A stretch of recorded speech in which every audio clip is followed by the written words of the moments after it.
ಬೇಕು ಅಂದರೆ ಇದಕ್ಕೆ ಜಾಕಾಯಿ ಜಾಪತ್ರೆನೂ ಕೂಡ ಸಣ್ಣದಾಗಿ ಪುಡಿ ಮಾಡಿ ಕೂಡ ಹಾಕ್ಕೋಬೋದು, ಚೆನ್ನಾಗಿರುತ್ತೆ. ನಾನಿಲ್ಲಿ ಮಕ್ಕಳು ಎಲ್ಲ ಸ್ಮೆಲ್ ಆಗುತ್ತೆ ಅಂತ ಹೇಳ್ತಾರೆ, ಬೇಡ ಅಂತೇಳಿ ಹಾಕಿಲ್ಲ. ಫೈನಲಿ ಎಲ್ಲ ಮಿಕ್ಸ್ ಆಯಿತು. ಇವಾಗ ಘಮಕ್ಕೆ ಏಲಕ್ಕಿ ಲವಂಗ ಪುಡಿನ 1 ಟೇಬಲ್ ಸ್ಪೂನ್ ಅಷ್ಟು ಫುಲ್ಲು ಹಾಕ್ಬಿಟ್ಟು ಇನ್ನೊಂದ್ಸರಿ ಮಿಕ್ಸ್ ಮಾಡಿಕೊಂಡು ಉಂಡೆ ಮಾಡೋಣ. ಬೇಗ ಬೇಗ ಕಟ್ಟಬೇಕು ನೋಡಿ, ಕಲರ್ಫುಲ್ಲಾಗೂ ಇರುತ್ತೆ. ಅಗದು ತಿಂದರೆ ನಮಗೆ ಎಕ್ಸಸೈಸ್ ಕೂಡ ಆಗುತ್ತೆ. ಈ ಹಿಚ್ಕಿ ಕಟ್ಟೋದ್ರಿಂದನ ಕೈ ಕೆಳಗೆ ಬೊಬ್ಬೆ ಬರೋದು ಚಾನ್ಸಸ್ಸು ಇರುತ್ತೆ. ತುಪ್ಪ ಬಿಸಿ ಇರೋದ್ರಿಂದ ನೋಡಿಕೊಂಡು ಕಟ್ಟಬೇಕು, ಹಾಗಂತ ನೀರು ಗೀರೆಲ್ಲ ಮುಟ್ಸಿದ್ರೆ ಟೇಸ್ಟ್ ಎಲ್ಲ ಹೋಗ್ಬಿಡುತ್ತೆ. Hi everyone, welcome to Savitha ನಿಸು ಯೂಟ್ಯೂಬ್ ಚಾನಲ್. ನಾನು ಸವಿತಾ. ಬನ್ನಿ, ನಾನಿವತ್ತು ಹೆಲ್ದಿ ರೆಸಿಪಿ ಮಾಡ್ತಾ ಇದ್ದೀನಿ. ಏನಪ್ಪ ಹೆಲ್ದಿ ರೆಸಿಪಿ ಹೇಳ್ತಾ ಇದ್ದಾರೆ ಅಂತ ಅಂದ್ಕೊಳ್ಳೋದಾದರೆ ನೀವು, ನಾನಿವತ್ತು ಕರ್ದಂಟು ಅಥವಾ ಅಂಟುಂಡೆ ಅಂತ ಕರೀತಾರೆ, ಆ ಥರ ಒಂದು ಅಂಟುಂಡೆನೂ ಮಾಡ್ತಾ ಇದ್ದೀನಿ. ಹಾಗೆ ಪುಡಿ ಖಾರನೂ ಕೂಡ ಆಲ್ರೆಡಿ ಮಾಡಿದ್ದೀನಿ. ಇವಾಗ ಅದನ್ನು ತೋರಿಸ್ಬಿಟ್ಟು ನೆಕ್ಸ್ಟ್ ಅಂಟುಂಡೆಗೆ ಏನೆಲ್ಲ ಇಂಗ್ರೀಡಿಯೆಂಟ್ಸ್ ಬೇಕು, ಏನೆಲ್ಲ ತಗೊಂಡು ಯಾವ ಥರ ಅಂಟುಂಡೆ ಮಾಡ್ತಾ ಇದ್ದೀನಿ ನಾನು ನ್ಯಾಚುರಲ್ ಆಗಿ ಅಂತ ಹೇಳ್ಬಿಟ್ಟು ತೋರಿಸ್ತಾ ಹೋಗ್ತೀನಿ.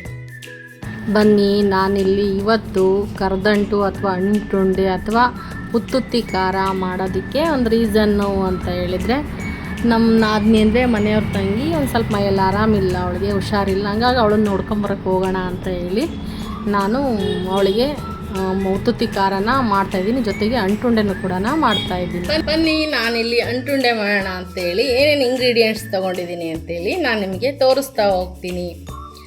ಮೊದಲಿಗೆ ನಾನು ಅಂಟುಂಡೆಗೆ ಕರ್ದಂಟು ಅಂತಲೂ ಕರೀತಾರೆ, ಇದನ್ನು ಸ್ಕ್ವೇರ್ ಶೇಪಲ್ಲಿ ಮಾಡಿದರೆ ಕರ್ದಂಟು ಆಗುತ್ತೆ, ಉಂಡೆ ಶೇಪಲ್ಲಿ ಕಟ್ಟಿದರೆ ಅಂಟುಂಡೆ ಆಗುತ್ತೆ. ಇದು ಆ ಥರ ನಾನೊಂದು ಅಂಟುಂಡೆ ಮಾಡ್ತಾಯಿದ್ದೀನಿ. ಅದಕ್ಕೇನೆಲ್ಲ ಇಂಗ್ರೀಡಿಯೆಂಟ್ಸ್ ತೊಗೊಂಡಿದ್ದೀನಿ ಅಂತೇಳಿ ತೋರಿಸ್ತಾ ಹೋಗ್ತೀನಿ. ಇದು ಒಣ ಕೊಬ್ಬರಿ. ಇದು ಈ ಸೀಸನಲ್ಲಿ ಮಾಡ್ತಾ ಇರೋದ್ರಿಂದ ಏನೇ ಡ್ರೈ ಕೊಬ್ಬರಿ ಆದ್ರೂ ಕೂಡ ಒಂದು ಸರ್ತಿ ಬಿಸಿ ಮಾಡ್ಕೋಬೇಕು. ಹಂಗಾಗಿ ನಾನು ತುರ್ಕೊಂಡು ಸ್ವಲ್ಪ ತುಪ್ಪದಲ್ಲಿ ಹುರಿದು ಇಟ್ಕೊಂಡಿದ್ದೀನಿ. ಹಾಗೆಯೇ ಇಲ್ಲಿ ನೋಡ್ತಾ ಇರ್ಬೋದು ನೀವು, ಒಂದು 100 ಗ್ರಾಮ್ ಅಷ್ಟು ದ್ರಾಕ್ಷಿ ತೊಗೊಂಡಿದ್ದೀನಿ, ಒಂದು 50 ಗ್ರಾಮ್ ಪಿಸ್ತಾ ತೊಗೊಂಡಿದ್ದೀನಿ, ಒಂದು 50 ಗ್ರಾಮಲ್ಲಿ ಸ್ವಲ್ಪ ಗೋಂದು ಅಂತ ಹೇಳ್ತೀವಿ, ಇದನ್ನು ನಾವು ಅಂಟು ಅಂತಲೂ ಕರಿತೀವಿ, ಅದನ್ನು ತೊಗೊಂಡಿದ್ದೀನಿ. ಇಲ್ಲಿ ಒಂದು 100 ಗ್ರಾಮು ಗೋಡಂಬಿ ತೊಗೊಂಡಿದ್ದೀನಿ, ಒಂದು 100 ಗ್ರಾಮ್ ಬಾದಾಮಿ ತೊಗೊಂಡಿದ್ದೀನಿ. ಬೆಲ್ಲ ಕೂಡ 1 ಅಚ್ಚಷ್ಟು ಕುಟ್ಟಿ ಇಟ್ಕೊಂಡಿದ್ದೀನಿ. ಇದು ಅವಶ್ಯಕತೆ ಇದ್ದರೆ ಮಾತ್ರ ನೀವು ಯೂಸ್ ಮಾಡ್ಕೋಬೋದು, ಇಲ್ಲ ಅಂದರೆ ಸ್ಕಿಪ್ ಮಾಡ್ಬೋದು. ಹಾಗೆ 1-2 ಟೇಬಲ್ ಸ್ಪೂನು ಅಳವಿ ಬೀಜ ಅಂತ ಕರೀತಾರೆ ಇದನ್ನು. ಇದು ತುಂಬ ಶಕ್ತಿ, ಸೊಂಟಕ್ಕೆ ಅಂತ ಹೇಳ್ಬಿಟ್ಟು ಹೆಲ್ತಿಗೂ ತುಂಬ ಒಳ್ಳೆಯದು ಅಂತೇಳಿ ಈ ಬೀಜನ ಸಾಮಾನ್ಯವಾಗಿ ಜಾಸ್ತಿ ಜನ ಬಳಸಲ್ಲ, ಆದರೆ ನಾನು ಈ ಥರ ಅಂಟುಂಡೆ ಎಲ್ಲ ಮಾಡಿದಾಗ ಬಳಸ್ತೀನಿ. ಹಾಗೆ 2 ಸ್ಪೂನ್ ತೊಗೊಂಡಿದ್ದೀನಿ. ಹಾಗೆಯೇ ಉತ್ತುತ್ತಿ, ಒಣ ಉತ್ತುತ್ತಿ ಇರುತ್ತಲ್ಲ, ಅದನ್ನು ನಾನು ಕುಟ್ಟಿ ಬೀಜ ತೆಗೆದು ಅದನ್ನು ಕೂಡ ದೊಡ್ಡ ದೊಡ್ಡದಾಗಿ ಪೀಸ್ ಮಾಡಿ ಇಟ್ಕೊಂಡಿದ್ದೀನಿ. ಅದಕ್ಕೆ ಡೇಟ್ಸಲ್ಲೇ ಕಟ್ಟೋದ್ರಿಂದ ನಾನು ಬೆಲ್ಲ ಬೇಡ ಅಂದರೆ ಸ್ಕಿಪ್ ಮಾಡ್ಬೋದು. ಈ ಅಂಟು ಮತ್ತು ಈ ಡೇಟ್ಸಲ್ಲೇ ನಾನು ಉಂಡೆ ಕಟ್ಟೋದ್ರಿಂದ ಈ ಡೇಟ್ಸನ್ನು ಕೂಡ ಒಂದು 150 ಗ್ರಾಮಷ್ಟು ಡೇಟ್ಸನ್ನು ನಾನು ಎಲ್ಲ ಬಿಡಿಸಿಟ್ಕೊಂಡಿದ್ದೀನಿ. ಇದನ್ನು ಕೂಡ ಮೆಲ್ಟ್ ಮಾಡ್ಕೋಬೇಕು. ಹಾಗೆಯೇ ಘಮಕ್ಕೆ ಏಲಕ್ಕಿ ಲವಂಗ ಪುಡಿ ತೊಗೊಂಡಿದ್ದೀನಿ. ಇದನ್ನೆಲ್ಲ ಮಾಡೋದಕ್ಕೆ ತುಪ್ಪ ಬೇಕಲ್ವ, ತುಪ್ಪನ ಇದು ಎಷ್ಟು ಹಿಡಿಯುತ್ತೋ ಅಷ್ಟನ್ನು ಯೂಸ್ ಮಾಡಿಕೊಂಡು ನಾನು ಒಂದು ಅಂಟುಂಡೆ ಮಾಡ್ತಾಯಿದ್ದೀನಿ. ಬನ್ನಿ, ಇದನ್ನೆಲ್ಲ ಪೀಸಸ್ ಮಾಡಿಕೊಂಡು ತುಪ್ಪದಲ್ಲಿ ಹುರ್ಕೊಂಡು ಯಾವ ಥರ ಉಂಡೆ ಮಾಡ್ತೀನಿ ಅಂತೇಳಿ ತೋರಿಸ್ತಾ ಹೋಗ್ತೀನಿ. ಹಾಗೆ ಬನ್ನಿ, ಸ್ವಲ್ಪ ರವೆ ಉಂಡೆ ಕೇಳಿದರು ಮಕ್ಕಳು ಅಂತೇಳಿ ಒಂದು ಅರ್ಧ kg ಅಷ್ಟು ರವೆನ ಯೂಸ್ ಮಾಡಿಕೊಂಡು ಚಿರೋಟಿ ರವೆ ಉಂಡೆ ಮಾಡಿದ್ದೀನಿ. ಹಾಗೆಯೇ ಈಗೇನು ನಾನು ಅಂಟುಂಡೆಗೆಲ್ಲನೂ ಇಂಗ್ರೀಡಿಯೆಂಟ್ಸ್ ಯೂಸ್ ಮಾಡಿದ್ದೀನೋ ಅದಷ್ಟು ಯೂಸ್ ಮಾಡಿಕೊಂಡು ಖಾರ ಅಂತ ಕರಿತೀವಿ ನಾವು, ಉತ್ತುತ್ತಿ ಖಾರ ಅಂತೀವಿ ನಾವು ಇದನ್ನು. ಇದು ಬಾಣಂತಿಯವರಿದ್ದಾಗ, ಹೆಣ್ಮಕ್ಳು ದೊಡ್ಡವರಾದಾಗ, ಅಥವಾ ಹುಷಾರಿಲ್ಲದೆ ಇರೋರು ಎತ್ಕೊಳ್ಳಿ ಬೇಗನ ಶಕ್ತಿಯುತವಾಗಿ ತಿಂದು ಅಂತ ಹೇಳ್ಬಿಟ್ಟು ಮಾಡೋ ಅಂಥ ಇದು ಉತ್ತುತ್ತಿ ಖಾರ. ಇವಾಗೆಲ್ಲ ಅಂಟುಂಡೆ ಕಟ್ತಾರೆ, ಆ ಥರ ಸ್ವಲ್ಪ ಖಾರನೂ ಕೂಡ ಸೇಮ್ ಇಂಗ್ರೀಡಿಯೆಂಟ್ಸಲ್ಲೇ ನಾನು ಖಾರನೂ ಕೂಡ ಮಾಡಿದ್ದೀನಿ. ಇದು ಖಾರ. ಇವಾಗ ಉಂಡೆ ಮಾಡೋಣ ಬನ್ನಿ.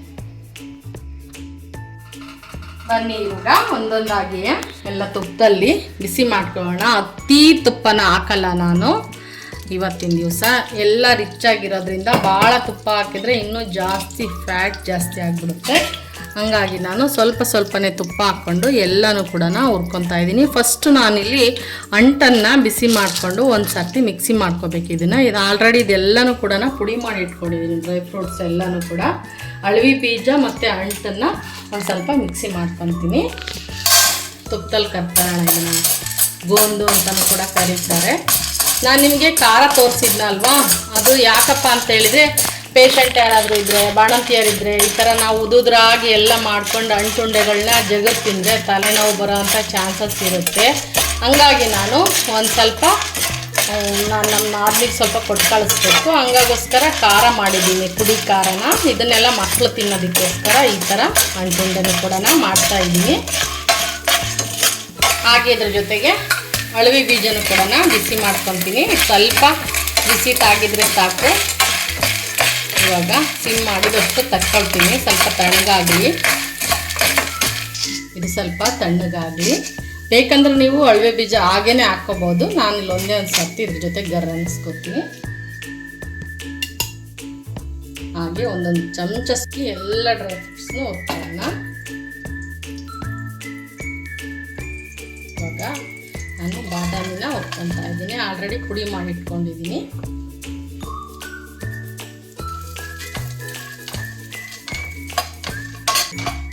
ಬನ್ನಿ ಇವಾಗ ಇದನ್ನ ಕರ್ಕೊಳ್ಳೋಣ.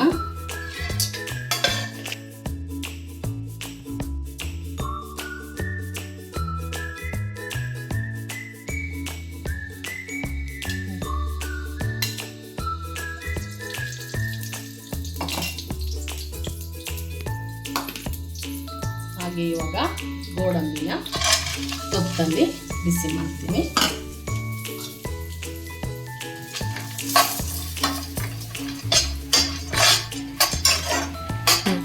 ಬನ್ನಿ ಇವಾಗ ಇದು ಕೂಡ ಬಿಸಿ ಆಯಿತು, ತೆಕ್ಕೊಳ್ಳೋಣ.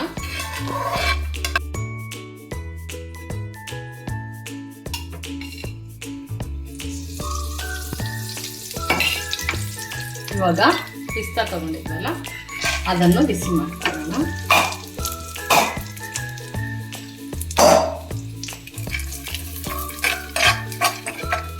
ಕಲರ್ ಎಷ್ಟು ಚಂದ ಚೇಂಜ್ ಆಗ್ತದೆ. ಸ್ವಲ್ಪ ಕಲರ್ಫುಲ್ ಡ್ರೈ ಫ್ರೂಟಲ್ಲಿ 2-3 ಕಲರ್ ಒಂದರಲ್ಲೇ ಸಿಗುತ್ತೆ.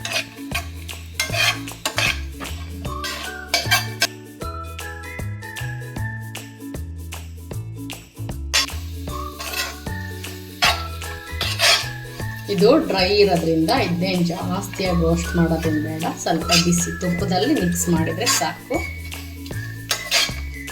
ಬನ್ನಿ ಇವಾಗ ತಕ್ಕೊಳ್ಳೋಣ.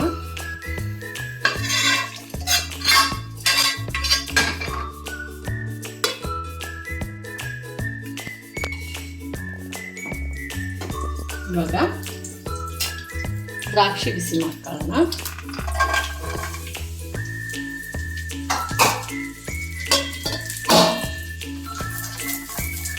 ಎಲ್ಲ ಕಟ್ ಮಾಡಿ ಇಟ್ಕೊಂಡಿದ್ದೀನಿ. ಇಡಿ ಆಗಿದ್ರೆ ಒಂದು ಕಡೆ ಹೋಗಿ ಸೇರ್ಕೊಂಡ್ಬಿಡುತ್ತೆ ಅಂತ ಎಲ್ಲ 2 ಪೀಸ್ ಮಾಡ್ಕೊಂಡಿದ್ದೀನಿ ದ್ರಾಕ್ಷಿನ.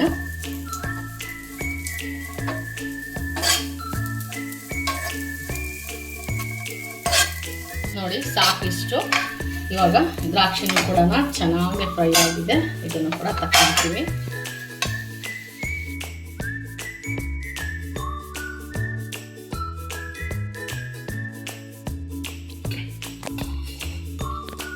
ಇವಾಗ ಕೊಬ್ಬರಿ ಏನು ತಗೊಂಡಿದ್ವಲ್ಲ ಅದನ್ನು ಬಿಸಿ ಮಾಡಿ ಹಾಕ್ತೀನಿ. ಆಲ್ರೆಡಿ ಹುರಿದಿದ್ದೀನಿ ಇದನ್ನು, ಯಾಕೆಂದರೆ ಈ ಸೀಸನ್ನಲ್ಲಿ ಮಾಡೋದ್ರಿಂದ ಕೊಬ್ಬರಿ ಏನಾದರೂ ಹೆಚ್ಚು ಕಮ್ಮಿ ಸ್ವಲ್ಪ ಹಸಿದ್ರೆ ನಾವು ಮಾಡಿದ್ದೆಲ್ಲ ವೇಸ್ಟ್ ಆಗಿಬಿಡುತ್ತೆ. ತುಂಬಾ ದಿನ ಇಟ್ಕೊಳ್ಳೋಕ್ಕಾಗಲ್ಲ. ಹಾಗಾಗಿ ಫಸ್ಟೇ ನಾನು ಉಟ್ಕೊಂಡಿದ್ದೆ. ಇವಾಗ ಇನ್ನೊಂದು ಸರಿ ತುಪ್ಪದಲ್ಲಿ ಒಂದು ಸರಿ ಮಿಕ್ಸ್ ಮಾಡ್ಕೊತೀನಿ ಅಷ್ಟೇ.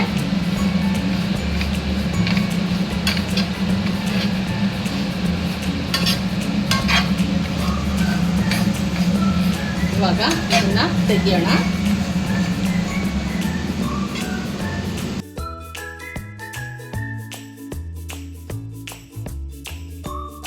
ಇವಾಗ ನಾವೇನು ಡೇಟ್ಸನ್ನು ಮಿಕ್ಸಿ ಮಾಡಿ ಇಟ್ಕೊಂಡಿದ್ದೀನೋ ಅದನ್ನು ಕೂಡ ಸ್ವಲ್ಪ ಬಾಡಿಸ್ಕೊಳ್ತೀನಿ ತುಪ್ಪ ಮುಟ್ಸೋದಕ್ಕೋಸ್ಕರ. ನೋಡಿ ಈ ಥರ ಮಿಕ್ಸಿ ಮಾಡಿ ಇಟ್ಕೊಂಡಿದ್ದೀನಿ ನಾನು.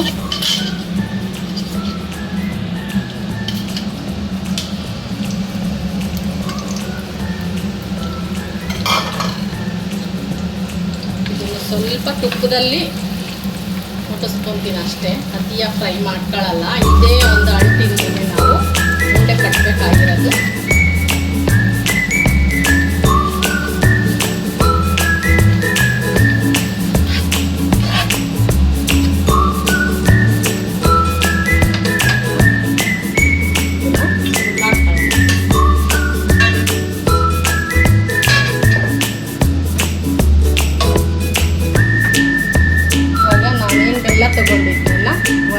ಅದು 1.5 ಹಚ್ಚಷ್ಟು ಪುಡಿ ಮಾಡಿ ಇಟ್ಕೊಂಡಿದ್ದೆ ಮಿಕ್ಸಿ ಒಳಗೆ.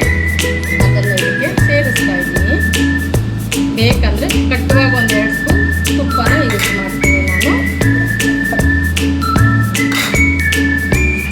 ಅಂಟು ಮತ್ತು ಅಳವೆ ಬೀಜನ ನಾನು ತುಪ್ಪದವರೆಗೂ ಫಸ್ಟೇ ಆರಕ್ಕಿದ್ದೀನಲ್ವ, ಸಣ್ಣದಾಗಿದೆ. ಇದನ್ನು ಒಂದ್ಸರಿ ಬ್ಲೆಂಡ್ ಮಾಡ್ತಾ ಇದ್ದೀನಿ.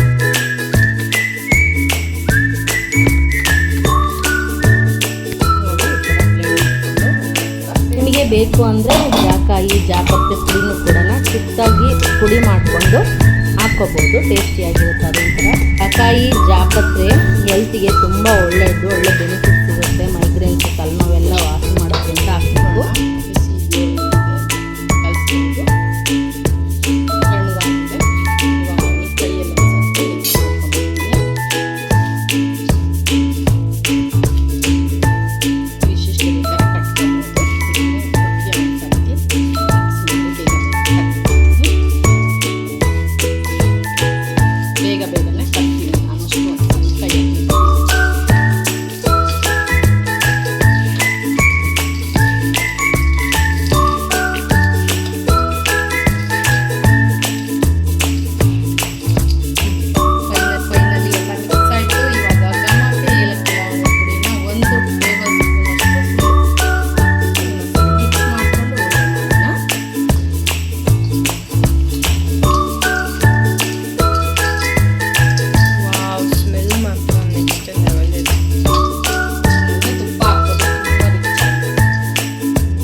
ಬೇಗ ಕಟ್ಟಬೇಕು.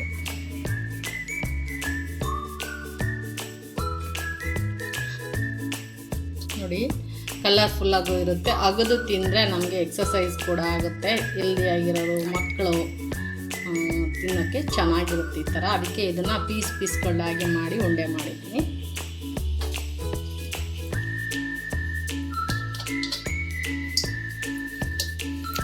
ನನಗೆ ನೀನು ಕಟ್ಟೋದು ಸ್ಟೈಲ್ ನೋಡೋದಕ್ಕೆ ಭಾಳ ಇಷ್ಟ. ಚೆನ್ನಾಗಿ ಕಟ್ಟಿ. ನಮ್ಮ ಅಜ್ಜಿಯವರೆಲ್ಲ 2 ಕೈಯಾಗಿ ತಗೊಂಡು ಕಟ್ಟೋರು. ನಾವೆಲ್ಲ ಒಂದು ಕೈಯಾಗಿ ಕಟ್ಟೋಕ್ಕಾಗಲ್ಲ, 2 ಕೈ ಬಳಸಿ ಕಟ್ತೀವಿ ಅಷ್ಟೆ. ಆದರೂ ಅವ್ರದ್ದು ನಾವು ಕಾಲ್ಭಾಗನ ಕಲಿಯೋಕ್ಕಾಗಲಿಲ್ಲ. ಬಾ ಕೈ ತಗೊಂಡು ಕಟ್ಟು. ಇಲ್ಲ ನಾನು ಕೊಟ್ಟಿದ್ದಾರೆ ರೌಂಡ್ ಮಾಡುವ.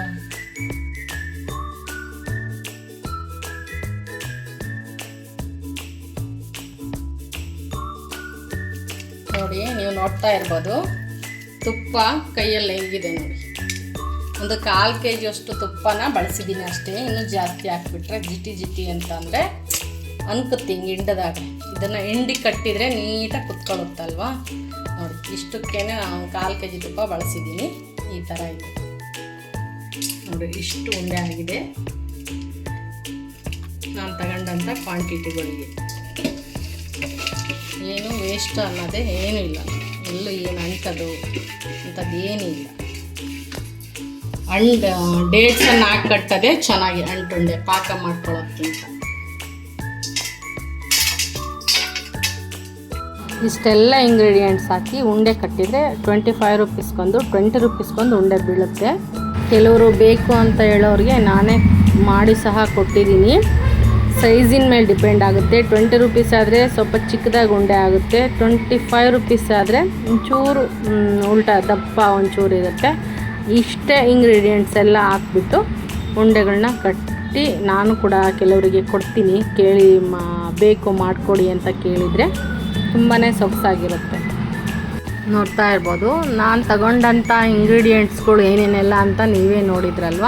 ಅಷ್ಟು ಎಲ್ಲ ಇಂಗ್ರೀಡಿಯೆಂಟ್ಸಲ್ಲಿ ಒಂದು 40-45 ಈ ಸೈಜಿನ ಉಂಡೆಗಳು ಆಗುತ್ತೆ.